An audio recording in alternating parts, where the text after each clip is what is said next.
Good morning বন্ধুরা, তোমরা সবাই কীরকম আছো? আশা করি সকলে ভীষণ ভালো আছো। আমি অনেক দিন পর ভিডিওটা দিচ্ছি।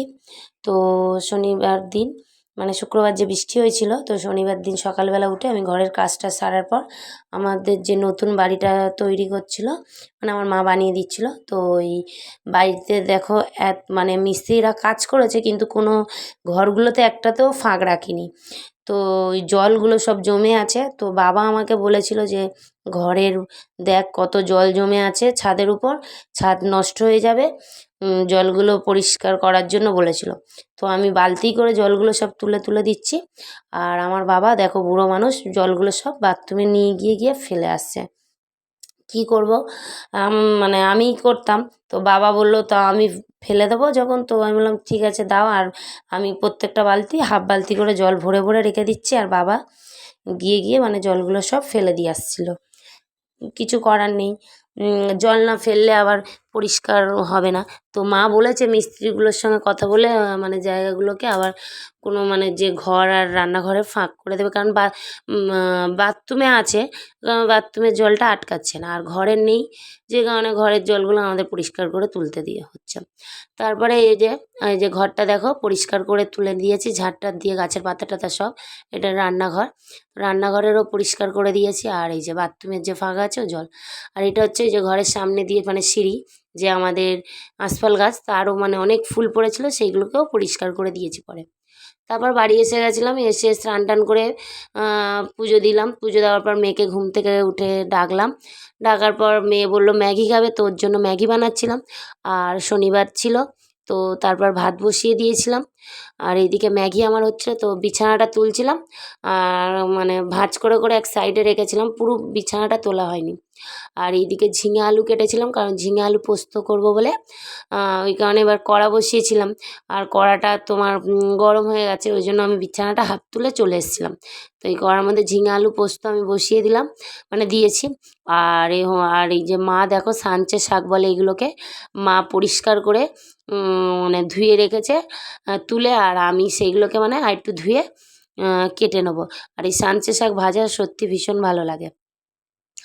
আর মা কেটে দেয়, তো মার সময় হয়নি, তো আমিই কেটে নিয়েছিলাম, ঘরে ছিলাম, কারণ মেয়ের স্কুলও ছিল না, শনিবার ছুটি থাকে স্কুল।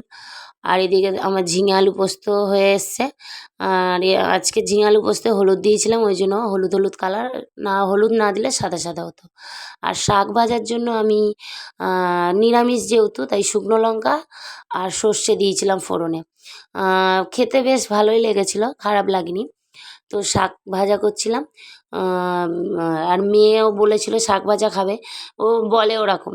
তো তাও বানিয়েছিলাম। শাকটা দেখো কতটা দিয়েছি, আর কড়ার মধ্যে কয়টুক হয়ে গেল।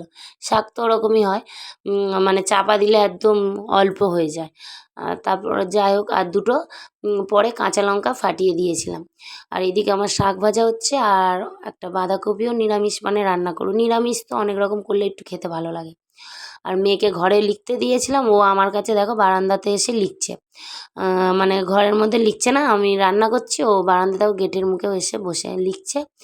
আর এদিকে আবার শাক ভাজাও হচ্ছে, আর বাঁধাকপি তো মানে কারণ সিজন চলে গেছে, মানে ভাপিয়ে নিতেই হবে।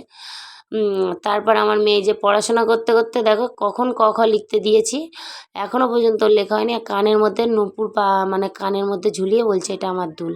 আর লজ্জাতে আবার বলছি বলে চাপা দিয়ে রেখে দিচ্ছে হাতটা। তারপর ঘরে কটা উচ্ছে ছিল, একটু উচ্ছে ডাল করলাম। আর তোমার আর উচ্ছে ডাল গরমের জন্য ভীষণ ভালো। আর মানে বাচ্চারা যেহেতু উচ্ছে খেতে অনেক সময় চায় না, তো ডালে দিলে একটু উচ্ছের এগুলো ডালে যায়, তো ভালো, ডালটাও খেলো, এদিকে উচ্ছেও খাওয়াটা একটু হলো। তো আজকে রান্না বানিয়েছিলাম, উচ্ছে ডাল করেছিলাম, আর লাস্টে যে টমেটোটা ছিল দিয়ে দিয়েছিলাম, কি করব ফেলে দেবো। আর বাঁধাকপি রান্না করেছিলাম নিরামিষ, আর এই যে ঝিঙে আলু পোস্ত, আর এই শাক ভাজা। তো ভালো, লেগেছিলো শাকটা, সত্যি সাঞ্চে শাকটা। তারপর মেয়েকে স্নান টান করিয়ে দিয়েছিলাম, ও নিরামিষ হয়েছে বলে ও আবার কুরকুরে কিনে এনেছে। তা ও দোকানে গেছিলো, আমি গেছিলাম সঙ্গে, একা ছাড়ি না। তো ওকে এবার ভাত খাওয়াতে নিয়ে বসিয়েছিলাম। আর দেখো আমি ওই ঝিঙে আলু যে পোস্ত বানিয়েছিলাম, ওই আলু আর শাক আর ডাল একসঙ্গে মিক্স করে নিয়েছিলাম, মানে মাখিয়ে নিয়েছিলাম। আর এইদিকে কুরকুরে, আর পাশের বাড়ি কাকিমারা ডিম ওকে সিদ্ধ করে দিয়েছিল। তো ওই ডিম, তো ডিমের এই কুসুমটা ও খাবে না, আমাকে মানে দেখাচ্ছে যে মা এই কুসুমটা আমি খাবো না, আমি শুধু মানে সাদা ডিমটা ও খাবে। তো ওই কুরকুরে দিয়ে আর মানে ভাতটা আমি খাওয়াচ্ছিলাম। তারপর খাওয়া দাওয়া হয়ে গেল। সবাই খাওয়া দাওয়া করার পর বিকেলবেলা, কারণ কাকি শাশুড়ির বাড়ি পরের দিন মানে দোল পূর্ণিমার যে পুজোটা হয়, মানে রবিবার দিন করে দেবে, হোলির দিনকে হয় পুজোটা। তো পূর্ণিমা যেহেতু রবিবার লেগে যাচ্ছে, ওই কারণে রবিবার পুজোটা হয়। তো শনিবার দিন বিকেলবেলা আমি আর আমাদেরই পাড়ারই একটা মেয়ে, মানে বোন হয়, দুজন মিলে ওই ঠাকুর বাসনগুলো মানে মেজে পরিষ্কার করছিলাম। তো ওই মাজছিলাম দুজন মিলে। আর পেতলের বাসন ওই পীতম্বরী বলে একটা পাউডার পাওয়া যায়, ওই পাউডার দিয়ে মাজছিলাম, ওই জন্য অতটা অসুবিধা হয় না।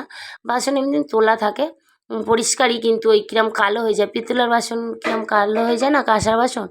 তো ওই কালো হয়ে যাওয়ার জন্য মানে বাসনগুলোকে ভালো করে আগের দিন মেজে রাখছি, কারণ সকালবেলায় পুজো, ওই কারণে শনিবার দিন বিকেলবেলা মাজছিলাম। তো আমরা গেছিলাম তখন মনে হয় 4টে, এই 4টে বলছি সরি, 5:30 হবে। তো তখন দুজন মিলে গেছিলাম বাসনটা মাজতে, আর মাজতে মাজতে সন্ধেই হয়ে যাবে, তোমরা দেখতেই পাবে। তো মাজছিলাম আর মেজে ধুয়ে নিচ্ছিলাম, কারণ এই কারণেই ধুয়ে নিচ্ছিলাম, কারণ ওই রাখলে কীরকম সাদা হয়ে যায়, ওই জন্য মাজার পরেই আমি সমস্ত বাসন ভালো করে ধুয়ে আর মুছে মুছে রেখে দিয়েছিলাম, কারণ মুছে মুছে না রাখলে কীরকম সাদা সাদা হয়ে যায়, ওই কারণে কাঁসার বাসন কোসন এই ধুয়ে দেখো ভালো করে মুছে রেখে দিয়েছিলাম। আর আমাদের মাজতে মাজতে সন্ধেই হয়ে গেছে, অন্ধকার হয়ে গেছে, দেখো ছাদে দেখতেই পাচ্ছ তোমরা, বাইরেটা পুরোটাই অন্ধকার হয়ে গেছে। আর আমার মেয়ে আর আমার জায়ের মেয়ে মোবাইল নিয়ে ব্যস্ত হয়ে আছে। তো আমাদের বাসন মাজা কমপ্লিট হয়ে গেল। আর দেখালাম না, একেবারে রাত্রিবেলা ভিডিও দেখাচ্ছি, মানে রাত্রে ওর বাবা দেখো এই যে রঙগুলো দেখছো, এই যে 4টে রঙ, এই রঙগুলো ওর বাবা এনেছে। আর এই যে শিশির রঙগুলো যে ফিচকারিতে দেবে গোলা রঙ, ওই রঙ, এই রঙ দুটো ওর বাবা এনেছে। আর এই বড় ফিচকারিটা আর এই 4টে রঙ আর এই যে 3টে বেলুনের প্যাকেট আর ওই মুখোশটা, ওই পাশের বাড়ির কাকিমা, ওকে ভীষণ ভালোবাসে আমার মেয়েকে, তো ওকে এইগুলো কিনে দিয়েছে, মানে দিয়েছিল কিনে। তো এই এতগুলো মানে এবছর ওর অনেক রঙ এসছে, ওই জন্য আর কারোর কাছে আবদার করছে না, তাও মানে ও খুব ভীষণ মজা পেয়েছে রঙগুলো নিয়ে। দেখো অনেক রঙ, তো ওর বাবা আগের দিন মানে রবিবার দিন সকালবেলা চলে যাবে বলে, ওই জন্য আমরা শনিবার দিন হোলি খেলেছিলাম, মানে মেয়ের ইচ্ছা ছিল। দেখো 3টে রঙ নিয়ে, এইটা তখন রঙটা যখন খেলা হচ্ছিলো তখন বাজে 11:15, রাত্রি 11:15 সময় ওর বাবাকে ও রঙ দিচ্ছে, কারণ ও রাগ করে বসে আছে, মানে ওর বাবা থাকবে না আর হোলি খেলতে পারবে না বলে, ওই জন্য আগে থাকতে ওর বাবাকে রঙ মাখিয়ে দিচ্ছে। আর আমি ওকে বলে দিইনি পায়ে রঙ দিয়ে প্রণাম করতে হয়, আর অনেকে বলে এখনও বাচ্চা, এখন প্রণাম করতে হবে না, তা কিন্তু করাটা উচিত।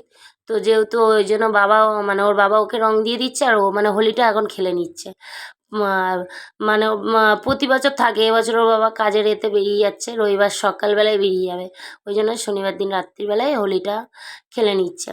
আর তারপর আমিও একটু লাগালাম ওর মুখে, আর ও আমার মুখে মানে দিল, দুজন মিলে মানে রাত্রিবেলা হোলি খেলতে হচ্ছে, কোনো কিছু করার নেই। প্রতি বছরই মানে ফার্স্ট রঙ ও আমাকে দেয়, আমিও দিই। তো যাই হোক, এবছরও মানে হোলির আগে রঙটা খেলা হলো, যেদিন হোলি তার আগের দিন রঙ আমাদের খেলা হয়ে গেল। আর তারপরে এই দেখো এই যে এই রঙটা, মানে আমার মুখটা এরকমই লুকটা দেখলে, তারপর আমার মেয়ের দেখো লুকটা কীরকম, পুরো আবির মেখে নিয়েছে, খুব মজা পেয়েছে।